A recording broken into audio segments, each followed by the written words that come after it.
Hey guys, Casal here. You're about to watch Thorin talk and talk and talk. But it's kind of good, I swear. Right, I'm here for another episode of Reflections, and my guest for this one is going to be Xyp9x or Xyp9x. This is a historical show here. So I asked this question famously, actually, in an interview we did at E-League, Xyp9x, which is, as far as I know, isn't the story that because in early CSGO, Anders basically casted all the tournaments. And even though Anders, by the way, is Danish, he also has a weird thing, if you notice, where he actually pronounces some people's names weird anyway. And so because I guess he just saw your name written, he just said it was Xyp9x, because I guess he took the 9 to be like a N or something. Even though, by the way, that doesn't quite work. Like, should be like Xyp9x or something, you know, but whatever. It's Anders. Yep. People know Anders is a bit crazy. Now, the one thing I want to address at the beginning is this, though. It was actually years later, Xyp9x, that I ever heard from anyone. I think it was like Semler or someone who told me, like, oh, actually, he prefers it to be like Xyp9x. And in fact, I know years later, people like, I think Launders and a few people did try to like start saying it correctly or whatever. But as far as I know, haven't you always sort of said like, you don't care? Is it true you don't care? Like, is it just because it was too far gone and everyone said Xyp9x? Like, if you could go back now, should we all have just said Xyp9x? Is that better? Well, to be honest, I really didn't care if people would call me Xyp9 or Xyp9x or Xyp9x or Xyp9x. I do believe that I did an interview with Paula in early stages where I said like it's Xyp9x. Like I would take the 9 as an E, right? Like turn it around. And I don't know, like I was pretty young back then when I made the made the name. So yeah, that was what I came up with. But I think it just came to a point where everyone were just like saying Xyp9x, and I didn't care. Like I really didn't care. So yeah, I didn't really mind that people would call me Xyp9x or Xyp9x or whatever it is. Yeah. I also noticed, by the way, this is a detail people don't have as keen an eye for observation as me. I noticed that like your teammates seemed to just skip the whole thing because they just called you Sip. So they never even had to say the 9x. So actually, that's kind of genius from them. Fair play to them. That's well done. Well done. Exactly. Right. So, okay, there's a famous detail that old school people will know about you, Xyp9x, but modern day fans will never know. So we'll start there, which is, first of all, you actually played at the end of CS 1.6. You weren't just someone who came along in CSGO, but obviously I'm guessing you were pretty young at the time. But when I went back and looked at the end of the CSGO tournaments, like early 2012, for example, you actually played with some pretty famous people. Like the one that people might remember is the notorious Colon, who people thought cheated. But aside from that, you played with Arcadian, who was in like MTW. People don't know, was in like major finals and stuff. And then there was even that guy Turkish who used to play in like I think it was the Roskilde Ravens with Snappy and stuff. So was this were you, if CS 1.6 had continued, were you actually sort of on your way up the scene? Was this a climb up, do you think? Yeah, definitely. I think I had my breakthrough at that point, but I also feel like 1.6 was kind of going downhill in some way at that point. But yeah, I was a talent back then. And I feel like if 1.6 would have continued, I would be like on my path to a really good team at that point. I think it was more like a mixed team at this point, and it wasn't really a stable team. But I was really happy to play with them, and they learned or taught me a lot about CS at that time. And I was, as you said, like pretty young and really didn't know what the team a team game was about, right? So 1.6 was the start of my my career. Like at the end of the 1.6 era was the start of my career and into professional Counter-Strike, right? You're known, not just in the game, but in general, to be quite a sort of humble, pretty even-keeled individual. You're not really like a trash talker, right? So I've got a clever way to ask this question, right? When I used to do interviews with Neo in 1.6, who I think was the best player like ever, I thought he was the best player ever in Counter-Strike for a long time until Xyp9x came along. He used to always be super humble and be like, no, you know, maybe Forrest is as good as me and Markelov. Because at the time he was that good, he could just be magnanimous like that, right? But then I noticed when we got to like CSGO and he wasn't a top player and we were at tournaments like League, where he was just sort of like, he was almost a support player in his teams, if people don't know. Actually, then he even admitted, like, yeah, now I look back, I was really good at 1.6. He sort of realised then, like, well, now I'm not that good anymore. So you sort of, it's only once it's passed you realise, like, I was amazing. So what I want to ask is this, since people know you later as just a support element, in this time period in 1.6, when you say you were a talent, were you like a skilled player? I mean, I saw at this Copenhagen Games, you actually played like Navi and SK. These are like the best teams in the world with Forest and Get Right and Markle. What were your skills like in 1.6, do you think? I think I was more like the young kid with all the tricks, and like I had this in 1.6. The smokes were see-through, at least in some parts. Yes. But I also had a like CRT screen, which would be like really long. Like, yeah, but it was perfect for smokes apparently. Really? Right. You could see them better. Yeah. Right. So apparently, like, smokes weren't really an issue for me. And there were just small gimmicks which I would be better at, but it wasn't like cheating or anything like this. It was just the combination of like the screen and then. Right. Actually, I'm forgetting the term. CRT was the old monitors. I was thinking of TFT, the new one. Oh, that was the best one. Yeah, of course. That's what all the pros kept. Yeah, sure. Exactly. But yeah, I would say I was a talent back then, and I would also say that, as I said previously, like if 1.6 would have continued, I would end up on a pretty good team back then. Probably one of the best. And I also think, I mean, in the start of CSGO, I also joined C-Play and FNATIC. And I think I was a star player back then. Yeah, I was going to ask you this. If anyone goes, luckily for CSGO, obviously the stats are online. If people go and they look in 2012 and 2013, your like kills per round are like 0.7 KP. If people don't know, that's like the sort of numbers like people like dupreeh would have when they were popping off in the best players. So like these are big numbers. The question I have is this. In those teams, presumably you had a different role. You were a supportive element in these squads, right? No, I wasn't. Well, in 1.6, I don't think we had a support player. No, sure. I mean, but I wasn't in C-Play. I wasn't in FNATIC. I remember Khan, who were GM back then. I think he still is. Yeah. But he said, like, at some point we had to make some changes, and he said, like, yeah, we'll make a team around you. So I think it wasn't really about. I mean, for sure. I wasn't a support player back then. Like, I was more of a star player, and I had the stats for it as well, I believe. One of the other things that people might not know is in these early teams in FNATIC, the problem they had was they just brought over all the players that were in 1.6, which a lot of teams did at the time, to be fair, because everyone thought 1.6 players will be better, even though obviously that turned out to be somewhat cursed. It was kind of the source players that were better. And so the sad thing is, even though these results are sort of up and down in FNATIC, actually there's a lot of big names that just aren't that good. Like if I read out this list and someone's a 1.6 fan, they're going to be like, that should be amazing. Like one of the lineups was you had karrigan, who used to be a star player, people remember. This wasn't even the IGL. Modi, who was like one of the absolute best aimers in 1.6. Trace, who was probably the best Danish player, he was unbelievable. And then Friis used to be like a monster op. Like this on paper in 1.6, this is like an all-star team, mate. So what were the issues in CSGO? Did some of these players just weren't as good? Was there a problem getting to the meta? What held this team back, do you think? Yeah, I mean, definitely meta.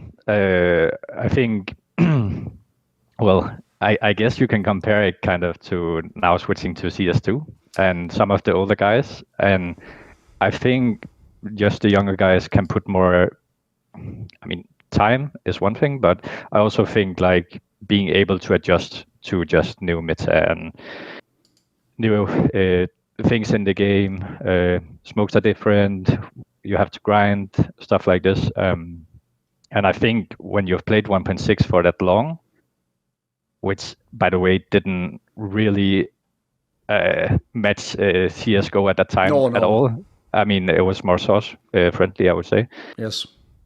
And I just think that they were just used to 1.6 holding angles and stuff like this, which you really couldn't do in CSGO back then. It was run and shoot at least from my knowledge. So yeah, I think there were many factors to it, but certainly that just the younger guys were more adaptive and stuff like this. in these early days, because people don't know about this, so I thought we'd go into it a little bit. In these early days, you were able to actually play in a couple of finals against the famous teams, NIP, the one that no one could beat, and then VeryGames, where they had like Kenny S and Scream. It's like, so these are like the top teams in the world. What were these teams like in early CSGO?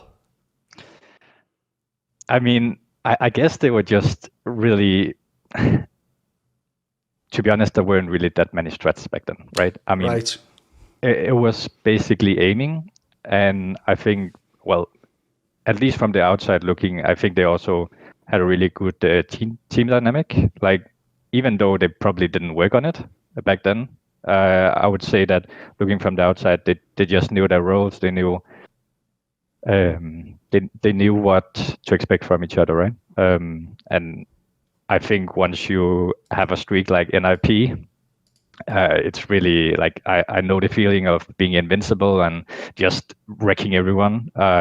So I think they got to that point in NIP, and I mean, then nothing can stop them, right? I mean, so yeah, it's different playing these guys when. But I also feel like VeryGames and NIP wasn't really comparable because they had VeryGames had existence, and I think there were more structure in existence than there were in VeryGames than there was in NIP, right? Sure. Right. One thing I want to ask is, when you then, if people don't know, you very quickly this year, even 2013, came to Copenhagen Wolves, which is eventually where this core of eventually Device, dupreeh, and Xyp9x joined together and then sort of stayed together for the rest of their careers for many, many more years. But this was obviously the one that famously was in game led by FeTiSh, who, if people don't know, was a very legendary source in game lead. Like, he was one of the main people in their whole scene. He was considered like sort of a mastermind type figure. Who was this guy in CSGO? I didn't know FeTiSh before CSGO because I didn't play Source. But obviously he was older than us, and I think just having that trait was important for us young people like dupreeh, Device, and me, because he would be able to lead us, and people would trust him. But I do feel like, and eventually that also happened, that we didn't really progress, and we didn't really. I mean, it became more strat heavy, and I don't think that FeTiSh was putting in time at that point. And to be honest, looking back, we didn't really push for it either. Like, the players didn't push for it, so we were just stuck in a limbo where, I mean, and at that time you didn't really speak about the bad stuff. It was just like playing. It was just like practice. What are we practicing? I don't know. Let's play, you know. And looking back at it, I mean, there were so many things we could have done different. But obviously, that's something you know now. But yeah, I liked him as a leader. I liked him as a person. Nothing really bad to say, I would say. I would ask, being as obviously you won all those majors with these guys, and then eventually they all became legends together and got all the like stats and everything. What were really early dupreeh and Device like? Who were these guys? Because actually, what people might not know is, like, I mean, people maybe know now because he just like punched the monitor thing or whatever, but people don't know. Device was kind of spicy back then, I remember, and then dupreeh was just kind of like a hot shot. Who were these guys when you first met them? Very confident, I'd say. I mean, Device was back then shifting like in between CS and badminton, and this story about like he wouldn't play CS for a half a year and then get back into it and just wreck people. So he was talented, like he was gifted in that sense. And like, as I said, like he really had a lot of confidence, like back then at least. And I also think he still has, and dupreeh, I would say he was more of this guy. I mean, I always describe him as a clown of the team, and like making jokes, stuff like this. And at that point, it was a lot, like really a lot. Yeah. So the professionalism of dupreeh back then wasn't maybe the highest as it is now. But I think he really turned that around in short time, and I can't really remember them back then because it's like Sure. 10 years ago or 9 years ago or something. But yeah, go on. But yeah, I really like them as persons, and I guess that's also why we stayed for so long together, right? And we were able to kind of develop as players, but also human beings together, and I really enjoyed that. One thing people might not know is in this particular era, Device wasn't an AWPer actually, or he would only do it like on the odd map. It was more like when he felt it, right? So in these teams, I'm guessing just from the layout of the players, this must be where you sort of became a supportive element, right? Because if people don't know, if you have like Device and dupreeh, or you have like Freeze was an AWPer, FeTiSh is the in-game layer, like what's left? Like you kind of have to become the supportive element, right? Is that something you knew coming into the team? Did you embrace it? I mean, as we're talking about with the FNATIC period, you could have, like, if you'd have been a cocky guy, you could have demanded you had certain roles, right? Yeah, I guess it just comes down to, because we didn't really talk about it. I guess it just comes down to the personality, and they were maybe more in front, so to say, like saying what they want and where they want to be, and I was just like the filler, and then I guess it just naturally becomes that if you do this, you take on the lesser attractive roles, or just fill in where it's needed, right? And I think that was a big trait I had at that point, because even though we didn't talk about it, if no one would do it, I don't think we would succeed. And eventually, I also think that it became apparent to me that I was this support player, but I really didn't think about it. Like I really didn't think about that. Okay, I was the one throwing the nades, setting people up, or maybe even taking the bad spots on CT side. I didn't think there was a bad spot on CT side at that time, right? I mean, but it just happened. Yeah. I mean, I would ask it this way. When you were at E-League and I did that one-on-one interview with you, this is a topic I asked you about because at the time, I mean, it sort of never ended as a debate with pro players. I think because, here's the real problem, I think I cracked it as to why no one wants to believe there's a support role. By the way, I don't always say a player, because I think if you say player, people think it's like a certain sport or you always do the same thing. I would just say it's more like a role, as in, like the best way to describe it is, if you think about in football, like in theory, someone who's like a right back, like Trent Alexander-Arnold or whatever, can go forwards and try and score or something. But he is a defender. Like, he isn't going to be the one who takes 20 shots a game. Meanwhile, like, his striker is. And so it's just more like, you know, a tendencies in his team is he has to be, like, defending an area or building up the play. And then the resources, as it were, the ball is going to go to the striker more often. That's dupreeh Device or cajunb or these players in your teams, obviously. So the way I remember you telling me was you just saw it more as, like, the player who's more focused on the team as opposed to the start. I mean, understandably, has to focus on the crosshair and getting the kills, etc. Or if they have the AWP, getting the kills. So it's more like a mindset to you being a support player. Yeah, I didn't like the support player term in general because I compared to any other sport, there are people who sacrifice for the team more than others. Sure. At least, I mean, yeah, I would say so. But it's about winning, and it's about understanding your role. And I think at that point when we were using support player as a term, it was more of an excuse to have bad stats. And it was just like, I really didn't like it. And I think you could still master being a support player, so to say. So yeah, I just didn't like that people were calling it support player and stuff like this.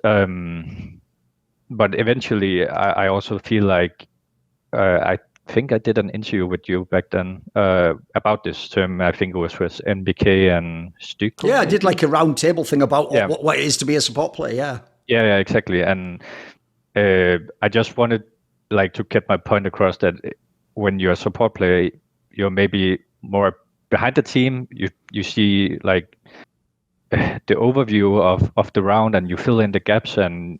Okay, my star player is in this position. How can I help him? Stuff like this. So, yeah, I really don't see it as a support player, but just a role in a team where, yeah, it's like any other role, right?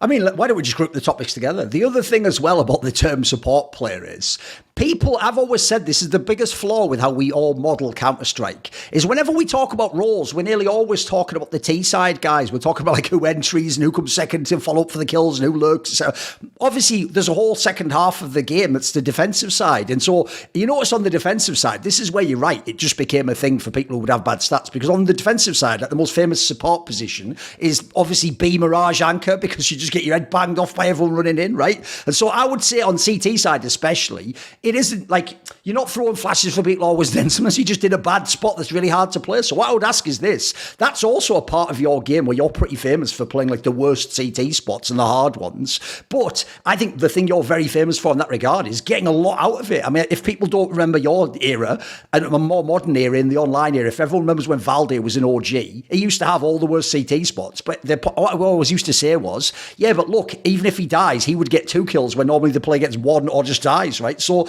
I've always felt like that's another part. On the CT side, isn't part of the mindset sort of like, I'm essentially the one who's in a bad spot. So it's not about like, I'm not going to carry the game and drop 30. But if I can just get more than I kind of should, I actually can sort of be the sleeper carry in a way, right? I can sort of make us win the game just by like minimizing the loss in a way, right? Yeah, totally right. And I guess this also just, I mean, the problem with nowadays support players, at least in some teams, I feel like it's changed a bit from back then. Some of these support players, I call them now, but they would also be sent in first as T side, and they would just like they would get their confidence demolished. Like they don't get any confidence on T side, they don't get any confidence on CT side, and basically like their confidence is in ruins, right? And by this I mean like if you are B Mirage and you don't have any confidence, you really don't dare to take the fights, and you just play defensive and you get overrun, right? I mean, sometimes as B Anchor on Mirage, for example, you have to take those fights before you're getting flashed, before you're like just getting run down, right? And for me, the support role has changed sometimes in some teams, at least, where I would see this tendency where players would just be tanked self-confidence wise. One thing I want to go on. Sorry. Yeah, and this is a huge problem in nowadays CS, and I don't think many teams really understand it. That it's also about confidence, but of course you can still master your CT side and still do all the good things. But yeah, confidence is key when you're alone, at least on a side. One thing I've always found funny about how people tell the narrative, the story of what a team's doing, is we don't really just say this team came 3rd to 4th and leave it at that. What we do is we always characterize it. So, for example, I'll give you a modern example. If people just saw the recent major, G2 came to the semi-finals and almost made the final, but because they have like Nico Monacy, that's considered a failure. They're supposed to be in the final and maybe win the major, right? Meanwhile, if you were like, I'll give you an example. They didn't, but if Eternal Fire had beaten Na'Vi and made the semis and lost, everyone would have gone, what a great event. Like, wow, they're on the rise. So here's what I want to ask you is, when you were Copenhagen Wolves, this team already was on the rise. It could beat the other teams and it could go against the Nips and the VeryGames, but it would lose. But at the time, because it was like the first year, people were just like, oh, it's cool that they're getting better, they're leveling up. But then I remember the next year, famously at Katowice, when the team was Dignitas, now the team was supposed to be like, no, now they are a top 4 team. So now essentially we're supposed to like either play the top teams close or beat them. And so famously, I think this event is what started the whole their chokers thing, because when you guys you were tearing through this Katowice major, you were looking great, you got to the semis, and then NIP famously just destroyed you completely. And that basically, I think, set this characterization that like, right, when they get to the big game, especially in a major, they just choke. Now, what I want to ask is 2 parts. 1, are you someone do you see it that way? Is that unfair? 2, a lot of people, I will say, this is actually one of the few things about being the support development that you get away with. People didn't really say Xyp9x choked. They were more like, what the fuck with the fights and dupreeh doing? Or did karrigan later on, did karrigan not call a good game? Right? Was choking a real thing? Were you part of it? So definitely, like, I would say that we did choke. Like, I would say for sure that there's no going around it, because I feel like we were playing really well in group stage or even the quarterfinal, and then semifinal would just like full on choke, right? But I do believe that we also face some better opponents, and of course that's a fair assumption as well. But Sure. let's just be honest that we didn't play the same game, and people would think a little bit too much in these games instead of just doing their thing. And you're asking if I was a part of it? Yeah, or, were you a choker? Yeah, I would say so. Like, we're a team. If my star player isn't feeling comfortable, then it's also on me, and it's also on my responsibility to raise him, or like get him to 20% of the team. And if he's at 10 or 15, then I can make him, or make up for it at least. So I don't think you can blame it on one player, and we really never shouldn't. In this year, when the team was on the rise and it was like just bubbling below the surface of coming and winning a final or something like that, but it kept going to the semis, one of the things I noticed was the hardest teams for you were the Swedish teams. It was NiP, it was FNATIC when they came along. Now, what's funny is obviously in the later years, that dynamic reversed completely and you guys used to mop the floor with them. But back then, not only was Swedish CS really good, but they all played that famous Swedish style. When they say style, that's why if you notice, the Swedish IGLs don't tend to get a lot of credit as like the greatest player, because everyone thinks their style is, it's just kind of what they do in scrims, default the round, and then what you do is whoever your star players, if it's Forest, flusha, all of they just kind of do their magic, but like there's no way there's a playbook that they write down what they're doing, you know. And so famously at the time, actually, people would have said, because Danish CS always had this structure and the IGL lays things down and people have these roles, etc. Was it hard to play against the Swedish style back then? Yeah, it was. Essentially, I think what really made it very tough was that, as you just said, like, we wanted to have structure, and we'd also do some anti-threading or whatever, but watching these guys, it was just like, okay, they found a new trick, let's try it out, you know. Right. I mean, and you would just be like, what happened? And it would just tank your both your preparation but also your confidence in the game, because like we can't use it to anything because these guys are just doing random stuff, right? And it was at that point, because I also remember JV, like JW, sure, especially as your team. He did. That's when he did that famous one the next year where he ran through that Molotov and came behind Cajun and killed him on Dust 2, which is like, that play doesn't even make sense today, mate. It's just mental, isn't it? Like, how are you supposed to prepare for that? I mean, so yeah, it is crazy, and I think that honestly, that was probably why we didn't really like to play against them. Like, just based off us having structure, or at least trying to have the structure, and they were just like full on scrim, as you said, like, or not even scrim, but puck, I'd say. What about when you guys were on the rise this year? That was when people like dupreeh was making like the top 20 and HLTV, etc. Device was getting better and better, right? What I wanted to know was this. One thing I noticed was, even when everyone said you guys choked on LAN, if it was an online tournament, actually sometimes you guys could even win them or beat the best teams, etc. Was it the case that, like, if I could go back and watch like the scrims of this team, in scrims, were you beating all these teams? And could you beat every team, etc.? Yeah. I mean, we were scrim heroes back then. Right. I mean, really. But I also feel like we had really talented people on the team, and problem was probably that in scrims, I mean, the pressure wasn't there, and we didn't have the structure, or we really didn't. I mean, this was also a time where we started to focus on anti-threading, and anti-threading can be good, but if you're not used to it, you will start focusing too much on it, and right. And I think this was the period where we got into anti-threading, and I mean, people would just not play their own game based off this, and we wouldn't make the same like small tricks or whatever it is, small plays, and we would just be focused too much and like playing not to win, basically, or not to lose. I'd say. So yeah, it was more of a confidence thing where I really think we had a really tough thing to solve, but in the end, I guess we managed it. Just not with like the same lineup and stuff.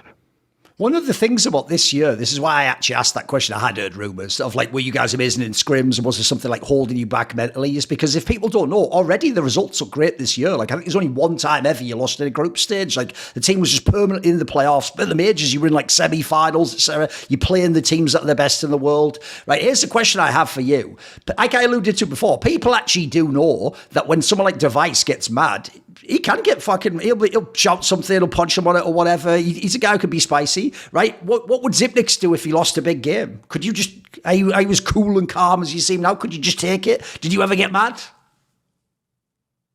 I would never get mad. Like, I don't think I've ever like raised my voice after a loss. Okay. Yeah, I never think I did that.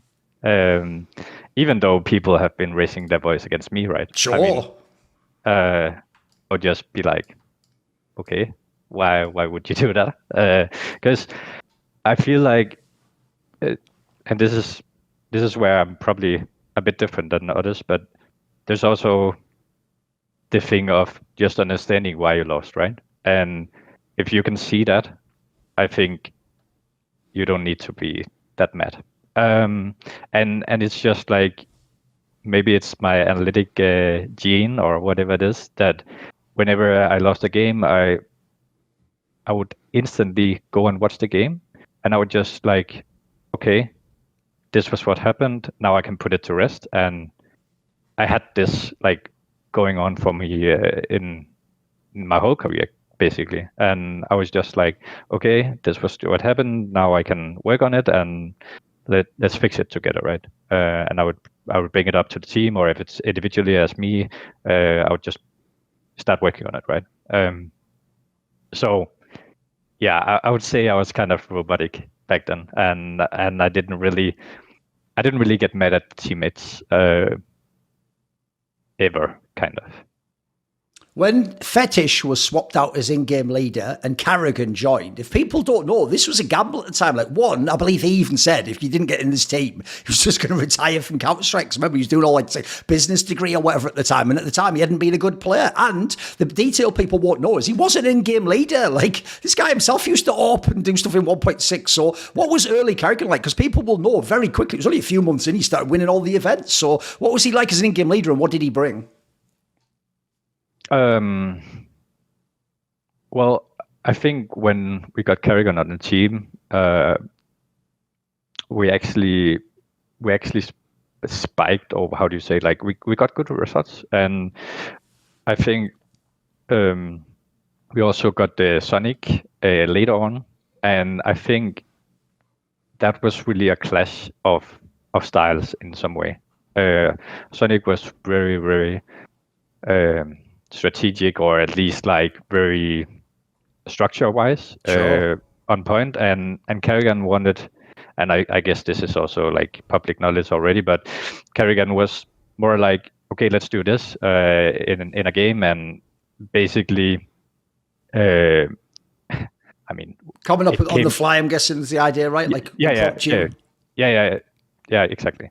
So I guess this is also public knowledge, but basically, we were at Star at a tournament or something, and we had this really huge talk where Sonic really wanted to have more structure, and we call what we have practiced, stuff like this. Right. And karrigan really didn't like this, and there would be a game where, I mean, karrigan wouldn't say a word, official game. So yeah, I mean, but this is also really long time ago, right? And I think, it's like almost like 10 years at this point in time. Yeah, exactly.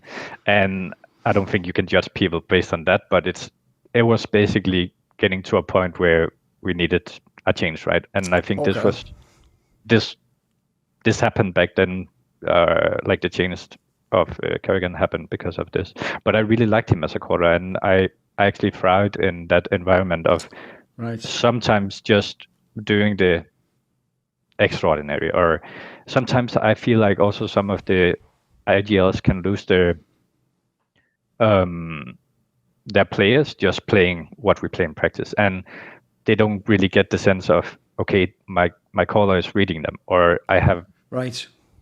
And it's about building that trust to your team and making them believe in your cause, right?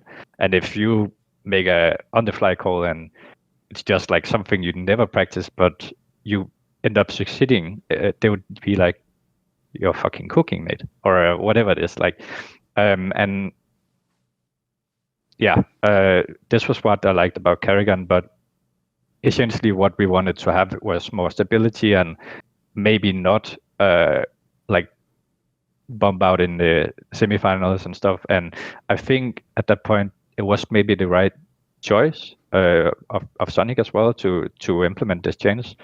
And maybe karrigan could have taken it better than, I mean, running around in a whole match not saying a word. One thing I want to ask is this. That first year karrigan joined in 2015, as we say, once it got going, you guys were winning events, and you won 3 events in a row. And if people don't know, you beat FNATIC in all these events. And I will point this out. This is the era we called the FNATIC era, because they won those majors that like were around the middle of those events. But you guys there was a period where you were just beating them pretty much every time out the gate, and you win the lands. The problem obviously was, for the big narrative, the reason people still say you chokers is because these were like the non-majors. These were like the medium events, etc. And back then, the majors were a lot more prize money and pressure and all that stuff. But at the same time, if you've been on the brink so many times and you're used to losing these tournaments, it's a big deal still to beat the number 1 team and to win the tournaments and to beat the major champions, right? This must have been a big point in your career. Definitely. I think this was like breakthrough, right? And I guess it was also a breakthrough in terms of maybe choking and stuff like this, even though, I mean, we maybe still continue to choke a bit, but I do believe that this was seen as like breakthrough, and I think this was also like the early stages of us, making our eras and in Astralis, and we took a lot of big steps, being professional, being teammates to each other, all these kind of things. I think we started working on so many things, not just on the server, but also outside of the server, right? Which really helped us build a foundation to to keep improving and just be like random, or this happened because like we had a plan, right?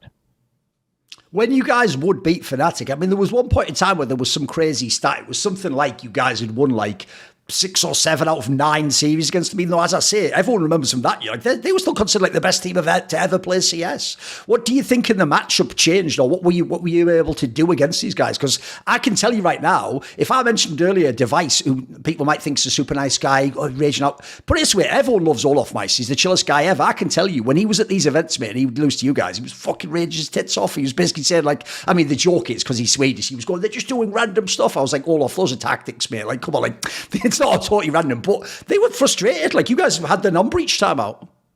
Yeah. Honestly, I think we just cracked the code against them, right? I mean, for me, it wasn't that we were doing a lot different, but I just think we were doing it smarter, basically. And I think at this point we also, or they also had some more tells than just playing like random CS. And at that point, I really don't think that a lot of people were doing anti-strat, and I don't think people were working the same way as we were. So I think it just played in our favor that we already had like some structure based off this, and we knew how to play with the anti-strat. We knew how, like, so going back to the early days where we were starting to do the anti-strat and it would affect us, now we know how to use it, right? And we know how to focus on it. And we were just in front of so many teams on this, and really props to Sonic for implementing and pushing us, because I think there were a lot of pushback from us as players, and that we didn't want to do it, and Sure. it would affect us, and I mean, maybe also being a bit lazy in some sense, right? But yeah, I really think that this was some work from 2 or 3 years that came around along then, and really happened to help us in this scenario, right?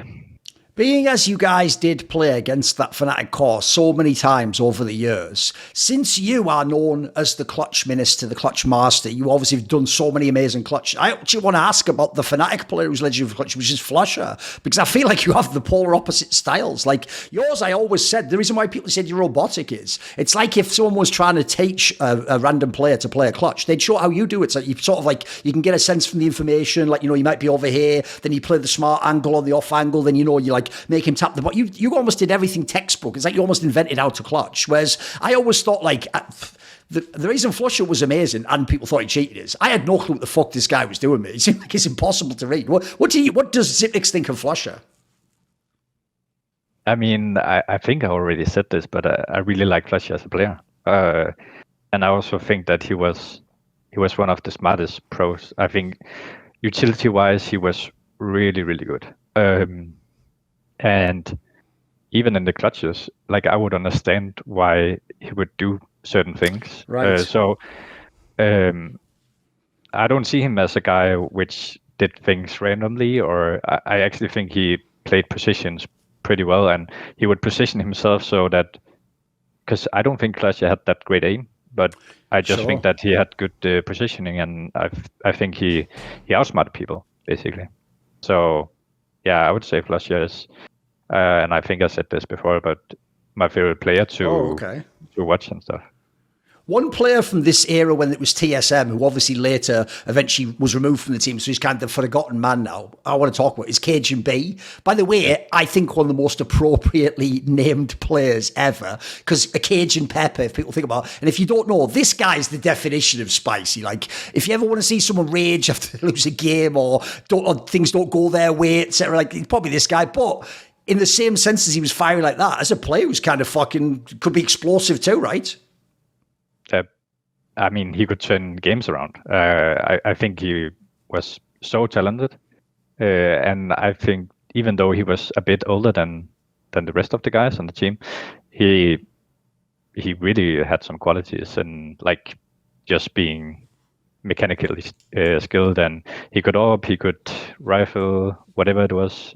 Pistols he was really good at as well. And for me, talking about the spies, we had some of the saying where he was back clever, or like afterwards, like if a thing happened, then he would point it out, but not in the moment. And I think this was probably the problem he had, but I wouldn't say that he was spicy all the time, or like. Okay. I mean, there is some famous clips on when you did when we had the voice comms. Yes.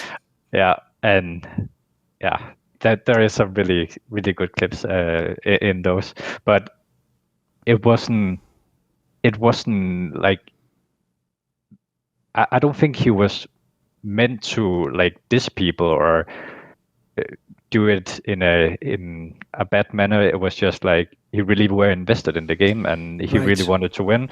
And I think even after some of these rounds or examples, he would say like, okay, yeah, I see it. I really didn't mean it this way, but you know, my emotions got to me and stuff. So, I mean, for sure, one of the spicier players, but also very talented. One of the funny things in this era was then we had that bizarre situation where it was like the rock, paper, scissors, because you guys beat FNATIC beat EnVyUs, but then EnVyUs bizarrely beat you guys. So what was it like? What was it about the French style? I mean, obviously everyone knows Happy was kind of like a very unique in-game leader himself with a really weird style. So what was it about their team that was so tough, do you think? I mean, I guess it comes back to some of the randomness as well, again. And the they also were very skilled. Let's just be honest. Sure. And even happy. I mean, I remember this famous Deagle clip, right? Against us on Inferno. And I just think that they had something going where we really didn't know how to, just counter it. Or also, I don't remember it too much because it's still a long time ago. Yeah. So. I mean, put it this way, I will say you have the curse that a lot of players have who have a ridiculous career, which is when you've won a million tournaments, you can't remember them all. If I was doing an interview with the guy who won one tournament, like he'd remember every match. He'd be like, yeah, so don't worry about that. That's all good. One thing I would ask is this. Probably the worst example ever of when everyone hated on this team, like they're all chokers, has got to obviously be Dreamhack Cluj-Napoca, because you guys came into it on a crazy heater where you'd won a few events. You were like beating all FNATIC, VeryGames, dusting them off completely. At the time, Device was probably peaking. He looked awesome as a player. And famously at this event, you got a bracket draw where it's like, you guys are supposed to be in the final. Like, holy moly, like you got like essentially like the G2 bracket draw this time. It's like you had like Nip first, who at the time you were better than, you used to beat them all the time. And then the rest of it was like Na'Vi and Luminosity people that were shit at the time. They were just like on their way up, you know. A lot of people, and if people don't know, you didn't even make out the first round. This is the one where infamous, the NIP kind of had like one last fucking hurrah, and then famously Freiburg, who was about to get cut the next year, like sort of just came alive. So like, what happened on your side in this one? Because this is the one, if people remember, where there's a very iconic clip from like a documentary where Device is like crying in the bus or whatever, and everyone's going home really depressed in the little shuttle back to the hotel or something. Yeah. What happened to the team? Like, did you guys think you were going to go to the final? Do you think you're going to win this major? Again. Maybe the memory isn't so good, but I do remember some of the Cluj-Napoca things, and I do also remember us having the feeling of, I mean, this was a good bracket draw, and we had like, and this was maybe where it wasn't really about how we played, but it was more like. I mean, the mental side, and we understood it. Like, this is where we understood, like, we had a really good bracket, but I think we just overestimated or, like, underestimated the opponents, right? Or then it started going bad in the game, and we would just, like, be furious, or, like, we wouldn't understand what was happening, because, I mean, on paper, we should beat these guys, and we would beat these guys like 8 out of 10 times or whatever it is, but something just happened, and I think this was where we kind of understood, and maybe this was also why people reacted this way with crying and stuff, that okay, maybe there is something to, I mean, the mental side and stuff like this. Yeah, because this is actually one thing I did want to ask. It's why I actually wondered if you'd include yourself in it, because I always did see you as, like, after the game, it seemed like you could handle the losses. Like, you might not have liked it, but you could, like, understand. Like you said, your thing was, like, let's just go back and figure out what went wrong, basically, and do it right next time. But I can tell you, I've told this story many times before, one of the reasons why I had a very interesting relationship with Device over the years is when I would say these narratives on the broadcast, like, he choked, like he was supposed to carry the game, he's supposed to be the best player in the world. He would always tell me at the time, sort of like he was kind of in denial. And I get the feeling some of the players in this team were, because it's a bit like people probably saw this at the end of CSGO with Heroic, right? Remember famously, they would try and make it a meme like, hey, I guess we're choking, guys. But it's like, that wasn't really that cool, because it's like, but then you did lose the finals all the time, guys. You know what I mean? Like, I get no one wants to believe it's true, but the problem is, I feel like one of the things also that takes players a while is if they just deny it, if they're like, oh, it's just a bad game, or like, I'll get them next time, or well, I'll beat them in this smaller event. You know, like, in a way, I mean, obviously people will know in the Astralis story, you guys do get sports psychologists, and the mental game becomes a big part of it, and even things like structure in life, like getting up early or fucking have a proper diet and go do the gym. Eventually people did like embrace this idea, right, that you can't just say we're just playing a game and we just hope it goes well, right? Exactly. And I do believe that you're right, that people didn't know it, like, and they were in denial, and it was just like, oh, I had a bad game, or stuff like these excuses where I'm like, or at least Sonic as well, like, it can't be right, like, and I don't remember when was Cluj-Napoca. That was towards the end of 2015. I think it was like October or something. November, October. Okay. Yeah. So it was just before Sonic came in. Yeah. Okay. So maybe Sonic wasn't doing it back then, but I would say that I understood it. Like I understood that because I was always this calm guy, and I wasn't really affected too much of pressure, and I could just hear it in people's voice when on TeamSpeak, and right, you can hear the change. They were nervous.